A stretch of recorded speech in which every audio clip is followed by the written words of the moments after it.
um jovem falar sobre a cruz para mim.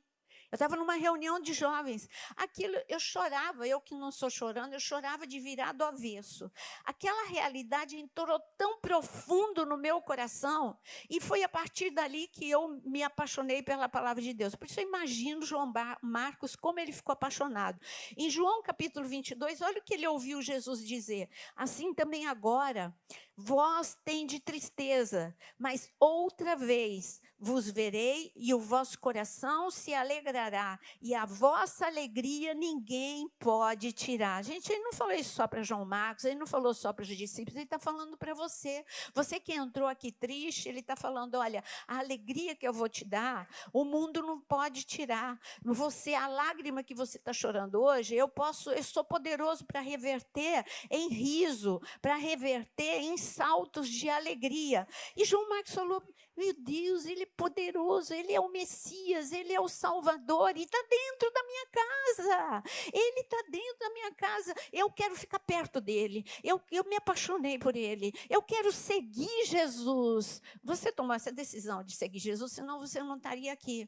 Mas só que a decisão de seguir Jesus em João Marcos foi muito profunda, e aqui ele continua lendo que João Marcos ficou impactado, e no versículo 24, até agora, nada tendes pedido em meu nome. Pedi e recebereis, para que a vossa alegria seja completa. Você pode agora, levanta a tua mão e pede. Pede em nome de Jesus o que você está precisando. Ele está falando, você não está recebendo porque você não está pedindo. Pede no meu nome, para que a sua alegria seja completa. Eu estou ouvindo, você está aqui e eu estou te ouvindo. Foi isso que João Marcos, ele tocou o coração dele. Eu vou pedir, Senhor, sabe o que eu quero? A tua presença, sabe o que eu quero? Eu quero, Senhor, eu estou sentindo que eu tenho um chamado. Ele ainda não sabia exatamente. Eu estou sentindo, eu quero ser como esses discípulos. Eu sinto que eu tenho algo a mais do que simplesmente ouvir uma pregação. E ele, para a gente finalizar o que ele ouviu, claro que não chegou ao fim,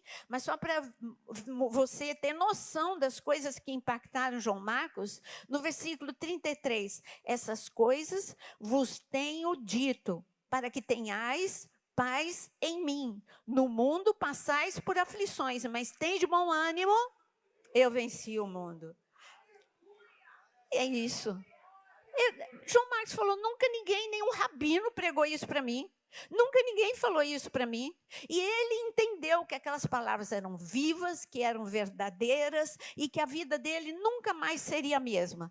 Aí Jesus levanta, depois João 17 é a oração intercessória. Jesus canta uma música com os seus discípulos, é de adoração, e ele vai para o Getsêmani. Lá no Getsêmani, a gente ainda está na Páscoa, estamos chegando em Pentecostes. Lá no Getsêmani, ele chega para todo mundo, para os discípulos. Quem foi para o Getsêmani foi Jesus, os discípulos menos Judas. Judas não foi, mas os 11 foram com Jesus. Não, tinha 12. Quem era o 12º? Era justamente João Marcos. Lá em Marcos capítulo 16, nós temos outro momento. E esse momento, depois eu leio com você, mas eu já vou adiantar. Lá em Marcos 16 está escrito assim, que Jesus, os soldados chegaram, Jesus entregou, ninguém tomou a vida de Jesus, Jesus entregou a sua vida, os discípulos já tinham dormido até de babá, e ali, quando Jesus acorda os discípulos, olha, está chegando o inimigo, Jesus entrega a sua vida e está escrito, e um jovem que estava coberto com um manto, com um lençol, os discípulos só pegaram o manto e ele fugiu. Esse jovem, quem escreveu o Evangelho de Marcos foi João Marcos, e esse jovem era João Marcos. João Marcos, a paixão dele por Jesus foi tão intensa, o coração dele começou a incendiar, nem chegou em Pentecostes, e o coração dele já incendiou. Mas algo deu errado.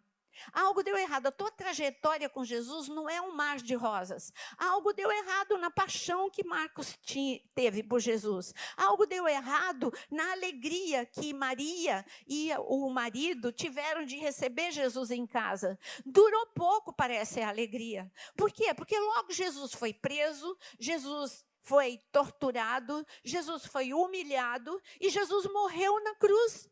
Então, quer dizer que tudo aquilo que a gente sentiu, será que eles conversaram isso? Maria, o marido e João Marcos. Tudo que a gente sentiu foi ilusão. Quer dizer que nada daquilo era verdadeiro. Olha só, ele não era o Messias, ele foi humilhado, ele foi preso, ele morreu. Puxa, perdemos a nossa Páscoa no lugar melhor da nossa casa. Quer dizer, quantas vezes você acha, puxa, eu fui para o encontro, ou eu tenho tido uma vida com Deus, eu coloquei um propósito, eu estou fazendo jejum, eu estou fazendo oração, mas está dando coisas erradas. Será que tudo que me contaram, o que eu acabei de ouvir o João, mas a minha vida não está que nem a dele. Eu entrei por essa rampa e logo depois parece que a coisa desandou. Mas essa família não pensou dessa forma, porque o dia mau é para roubar a tua fé, para roubar a tua esperança. Sabe o que o diabo ele é mestre em fazer? Nós estamos rumo a Pentecostes. Sabe o que ele quer roubar? Ele quer te distrair. Eu tenho falado todos os dias. Vocês estão lembrando que nós estamos rumo a Pentecostes? Você está buscando a Deus? Você está orando? Você quer algo a mais de Deus? Você tem a tua vida espiritual. Só que Pentecostes aconteceu algo extraordinário lá no Monte Sinai, em Êxodo capítulo 19. Aconteceu algo extraordinário com um grupo de primeiro para um grupo de 120 pessoas, depois para um grupo maior de pessoas. Mas Pentecostes é para você.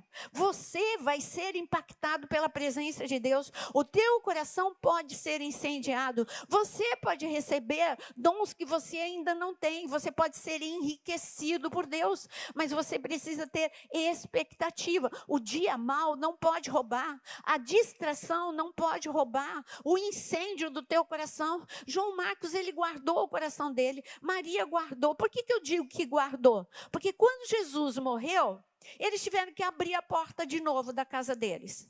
Dessa vez, eles não abriram a porta para Jesus. Dessa vez, eles abriram a porta para um grupo de 11 homens. Eles que viram Pedro e Mateus e André e Filipe entrarem rindo com Jesus. Agora eles olham para aqueles homens abalados, com medo, triste, totalmente desfocado do que iria acontecer. Mas eles falaram, pode entrar. Eles bateram na porta da mesma casa que Jesus ensinou aquele endereço. Sabe o que eu quero te dizer? Que rumo a Pentecostes há um roubo tremendo. Eu fico desesperada. Eu falo, as pessoas se concentram para a Páscoa, elas celebram com intensidade tabernáculos, mas parece que elas vão perdendo. É muito perto a Páscoa de Pentecostes, é por isso que se distrai? Não, é porque o diabo sabe da importância de Pentecostes e você vai ter que ser, não tem opção, não estou te dando opção, você vai ter que ser incendiado, você e a sua casa, em nome de Jesus. Mas eu gostaria que você abrisse em João capítulo 20. João capítulo 20. Algo acontece. Eles abrem a porta.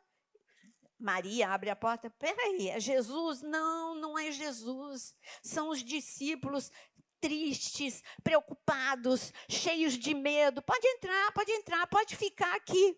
E ali foram 3 dias de silêncio.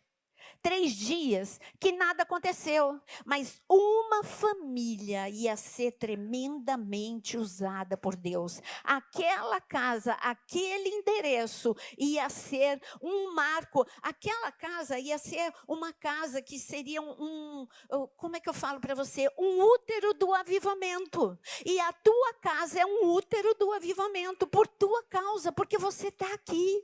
Porque, olha, não existe um momento mais terrível para as famílias. As famílias estão sendo duramente atacadas. Os filhos, as crianças, a saúde, todas as áreas da sua vida, o casamento, está tudo sendo atacado. Porque o inimigo odeia a família e Deus ama a família. E o Senhor quer um incêndio santo na sua casa.